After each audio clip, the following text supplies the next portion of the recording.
Kemarin, Jaksa Penuntut Umum, JPU, menghadirkan 12 saksi dalam sidang kasus pembunuhan Brigadir Yosua Huta Barat atau Brigadir J dengan terdakwa Barada Richard Eliezer atau Baradae di Pengadilan Negeri Jakarta Selatan, Selasa, tanggal 25 Oktober tahun 2022. Untuk mendatangkan 11 orang saksi yang berasal dari Jambi, diketahui tidak dibiayai negara dan jaksa. Semua biaya mulai tiket pesawat, menginap sampai makan dan minum selama di Jakarta ditanggung oleh kuasa hukum keluarga Brigadir J, Kamarudin Simanjuntak. Ini disebabkan negara dan Kejaksaan Agung tidak memiliki uang untuk membiayai kedatangan ke-11 saksi tersebut di sidang pembunuhan Brigadir J dengan terdakwa Baradae.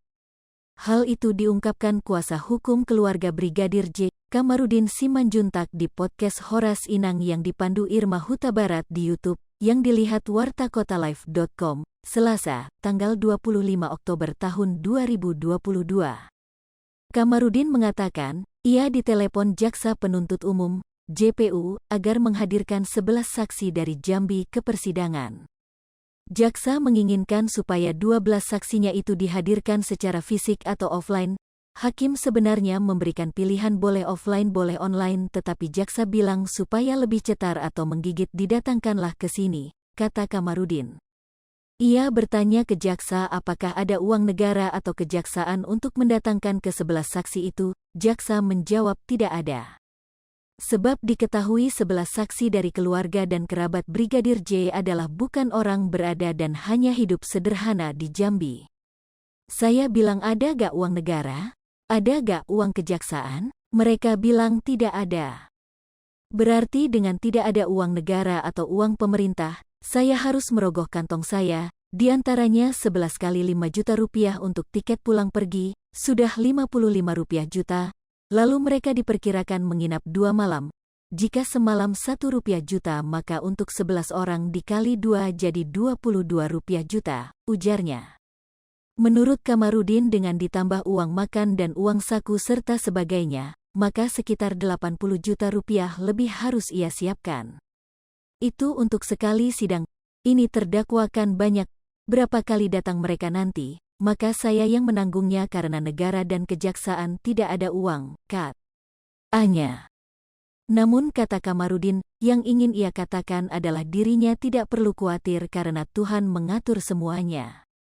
Ada saja orang mengantar duit buat saya, ibaratnya, misalnya tiba-tiba saya dapat perkara-perkara baru kemarin, saya cuma bicara 15 menit kemarin. Padahal 1 tahun ditangani pengacara ini nggak berhasil, saya cuma bicara 15 menit di Polda, klien saya langsung dibayar 900 juta rupiah sampai 1 miliar rupiah, dan saya bisa mendapat bagian berapa puluh persen dari itu, ucap Kamarudin. Jadi kata Kamarudin semuanya tercukupi oleh kuasa Tuhan. Tuhan itu sangat unik kerjanya, yang penting kita percaya saja, kita imani dan kita bekerja sesuai kehendaknya. Ibaratnya Tuhan pohonnya, kita rantingnya. Kalau kita menempel kepada pohon pasti buahnya bagus. Karena Tuhan pohon yang bagus, jadi kita akan selalu berbuah tepat pada waktunya, kata Kamarudin. Sehingga segala sesuatu indah pada waktunya, kata Kamarudin. Sementara Irma Huta Barat yang memandu acara mengatakan bukan sekali ini saja, Kamarudin merogoh koceknya untuk menuntaskan kasus pembunuhan Brigadir J. Sebelumnya mendatangkan kekasih Brigadir J, serta ayah dan ibu Brigadir J, juga merogoh kocek sendiri, kata Irma. Meski idealnya, untuk kepentingan persidangan, seharusnya negara atau Kejaksaan Agung menjamin semua biaya yang dibutuhkan untuk kedatangan para saksi. Hai pemirsa Sri Popo TV, jangan lupa komen, like, dan subscribe, serta tonton terus berita-berita terupdate lainnya ya.